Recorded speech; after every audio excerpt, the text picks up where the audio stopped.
Have you noticed? Now when you wander the streets of Kuala Lumpur or Penang, besides the familiar Mandarin and Malay, there are more and more British English and American slangs mixed in. These aren't tourists. They are permanent residents who wear flip-flops to the wet market and can bargain with vendors. Most of them come for Malaysia's MM2H program. Today, let's talk about which Western countries are most eager to join this trend and why they'd give up their own welfare to live in Southeast Asia. We'll cover both pros and cons. No hype, no bashing, just real talk with no holds barred. Let me spill the beans first. MM2H has long been dominated by applicants from Chinese-speaking regions. Mainland China, Taiwan, and Hong Kong together account for more than half of all applicants. But Western countries aren't sitting idle. They make up a significant share of international applicants. Topping the list among Western nations is the UK. Official statistics show that Britons account for 6.4% of approved MM2H applicants. Firmly in the first tier of Western countries, more enthusiastic than the US and other European nations. Right behind is the US, though its proportion is lower than the UK. Applications have been steadily rising in recent years. Especially after the 2024 MM2H policy reform, many high net worth Americans and digital nomads have turned their attention here. Further down are scattered European countries like Germany and France, as well as Australia from Oceania. Their numbers aren't large, but they're stable, with a steady stream of applicants every year. Some might ask, isn't the UK a seasoned, developed country with great welfare and environment? Why would Britain skip London's afternoon tea to move to Malaysia?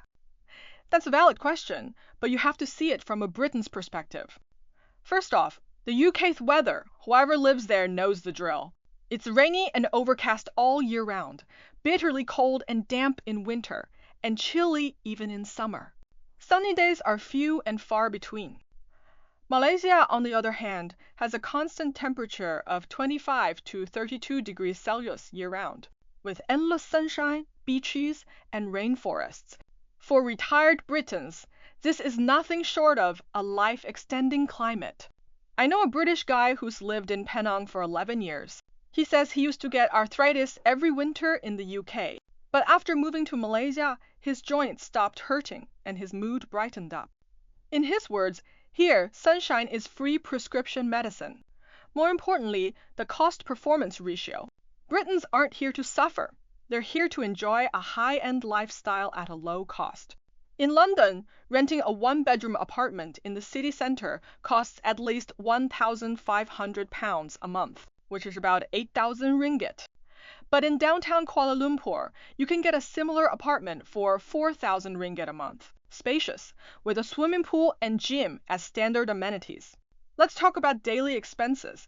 A simple home-cooked meal in the UK costs at least £20 per person. In Malaysia, a plate of nasi lemak or satay skewers from a street stall fills you up for 10 ringgit. Even at a mid to high-end restaurant, a meal for one costs 50 ringgit, with a mix of Chinese, Western, and local flavors. And don't get me started on healthcare. The UK's universal healthcare is good, but the waiting times are ridiculous. Half a year for a routine surgery is common. Malaysia's medical standards are among the best in Southeast Asia. Private hospitals offer great service and efficiency at affordable prices. A hip replacement surgery costs over 100,000 US dollars in the US, tens of thousands of pounds in the UK, but less than 10,000 US dollars in Malaysia with 5-star nursing care. For retired Britons, they can live a fairy tale life in Malaysia with half their UK pension. Who could resist that temptation? Of course, there's a hidden bonus for Britons and Malaysia: high cultural compatibility. Malaysia is a multicultural country where Malays, Chinese, and Indians live in harmony. English is one of the official languages. Though with a Malay accent, it's perfectly fine for daily communication. Britons don't have to learn a new language to integrate quickly. They can enjoy authentic Western food while exploring Southeast Asian delicacies. This familiar yet fresh environment is much more comfortable than moving to a non-English speaking country. What's more, Malaysia has an inclusive society and is friendly to foreigners. unlike some European countries where xenophobia is obvious. That British guy I mentioned says his neighbors in Penang are Chinese and Malays. They exchange food regularly and go fishing by the sea on weekends. This kind of neighborhood bond is unthinkable in London. Now let's talk about the US. Americans apply for MM2H with a different mindset than Britons. Most Britons come for retirement, while Americans are more after tax planning and free-spirited living. As we all know, the US is a global taxation country. No matter where you earn money, you have to file taxes with the IRS, with a top rate of 37%. MM2H has a fatal allure for Americans: tax exemption on foreign-sourced income. That means MM2H holders don't have to pay Malaysian taxes on income earned overseas. They just need to file taxes properly in the US. For high net worth Americans with assets and overseas income, this is practically a tax haven. After the 2024 policy reform, platinum tier MM2H holders working in Malaysia as economic zones only pay 15% personal income tax, less than half of the US rate. This has tempted many American entrepreneurs and digital nomads. The freedom Americans crave is also achievable in Malaysia. MM2H has no minimum residency requirement, though starting in 2025, immigration authorities will strictly check entry-exit records. The requirement of 90 cumulative days a year is much more lenient than the 183-day residency requirement in other countries. In other words, you can hold an MM2H visa, live in Malaysia for a few months, then travel or work elsewhere, coming and going freely with no restrictions. For adventure-loving Americans, Malaysia's location is a huge advantage. Situated in the heart of Southeast Asia, it's only a 1 or 2 hour flight to Singapore, Thailand, or Indonesia. It's like setting up home in a travel hub, allowing spontaneous trips anytime. Having said that, Americans have to put up with some culture shock. Take infrastructure. While big cities like Kuala Lumpur and Penang are modern, they still lag behind New York or Los Angeles. Traffic jams are a daily hassle. Public transportation isn't as convenient, and food delivery is slow.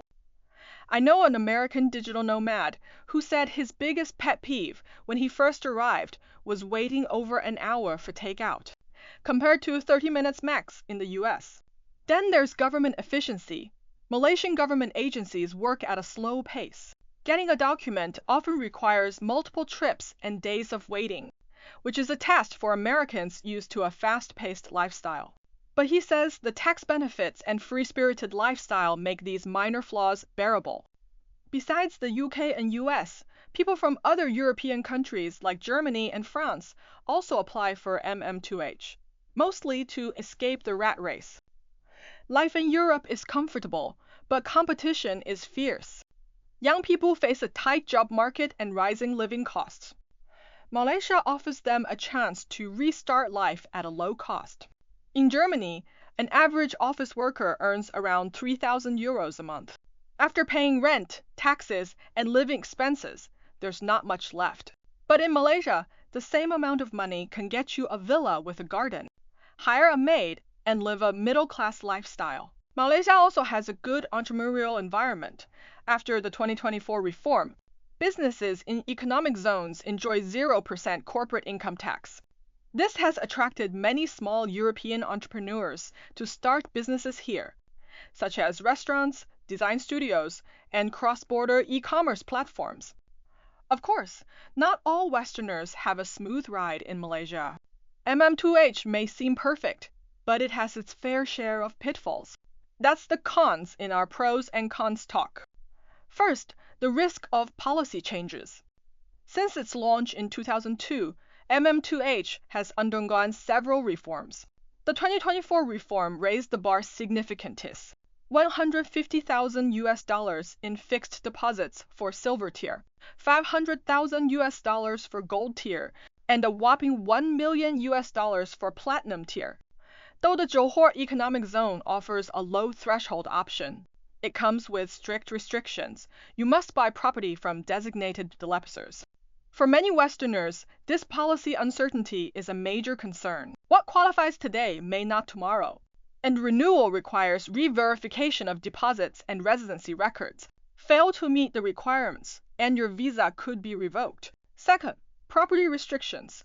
Under the new policy, MM2H holders must buy property that meets the threshold. At least 600,000 ringgit for silver tier, 1 million ringgit for gold tier, and 2 million ringgit for platinum tier. Moreover, the property must be held for 10 years before it can be sold, unless you upgrade to a more expensive property. This means your funds are locked up long-term with poor liquidity. A British couple bought an apartment in Kuala Lumpur in 2023, but had to return to the UK urgently when an elderly family member fell ill. They couldn't sell the apartment and had to rent it out at a loss. Malaysia's property market is also volatile, especially tourist area projects like Forest City, which was a hype a few years ago but is now quiet. Many foreigners are stuck with properties they can't rent or sell. There are also restrictions on career development, except for platinum tier MM2H holders. Others cannot work or run businesses freely in Malaysia unless they apply for an additional business license and meet local employment quota requirements. This is a deal breaker for Westerners who want to keep working. An American software engineer planned to work remotely in Malaysia with MM2H, but found that while remote work isn't strictly prohibited, local collaborations come with countless restrictions. He eventually gave up and returned to the US. Additionally, Malaysia's workplace culture differs greatly from the West. There's a strong hierarchy and more subtle communication styles, which many Westerners struggle to adapt to initially. Discomfort from cultural differences can't be ignored either. While English is widely spoken, Malay is the national language used in many government documents and road signs, causing trouble for Westerners who don't speak it. Malaysia is also a Muslim country with many religious customs. During Ramadan, eating or drinking in public during the day is prohibited, and pork products are hard to find. A French girl was scolded by local residents for eating a sandwich on the street when she first arrived. Unaware of the Ramadan customs, she was heartbroken. Diet-wise, Malaysian food is spicy and greasy, which upsets many Westerners' stomachs at first. They end up cooking for themselves, but the local ingredient selection pales in comparison to the West. After all this, Westerners applying for MM2H in Malaysia are essentially making a shrewd calculation, trading relatively low costs for better quality of life, a more relaxed tax environment, and a freer lifestyle. But this calculation comes with costs, policy risks, cultural adaptation, and career restrictions. As they say, MM2H is neither a paradise nor a hell. It's just a compromised choice for specific people. For retired Britons seeking comfort, Malaysia's climate, cost-performance ratio, and inclusiveness make the minor flaws negligible. For Americans chasing tax optimization and free mobility, MM2H policy advantages outweigh inadequate infrastructure. For young Europeans wanting to escape the rat race and start businesses on a budget, Malaysia offers a fresh start. But for those valuing stability, career growth, or unable to adapt to cultural differences, Malaysia may not be a good fit. In the end, whether Westerners or Chinese, choosing a place to live is essentially about finding a lifestyle that suits you. Malaysia's MM2H program opens a door, allowing people from different countries and cultures to find their place here. There are ups and downs, surprises, and regrets. That's the true face of life. A final tip for Westerners considering MM2H: don't just listen to intermediaries' hype. Come live in Malaysia for a few months first. Cultural atmosphere and daily expenses to see if you can adapt. After all, what works for others may not work for you. As that British guy in Penang put it, Malaysia isn't perfect, but it's perfect for me. May everyone find their ideal second home.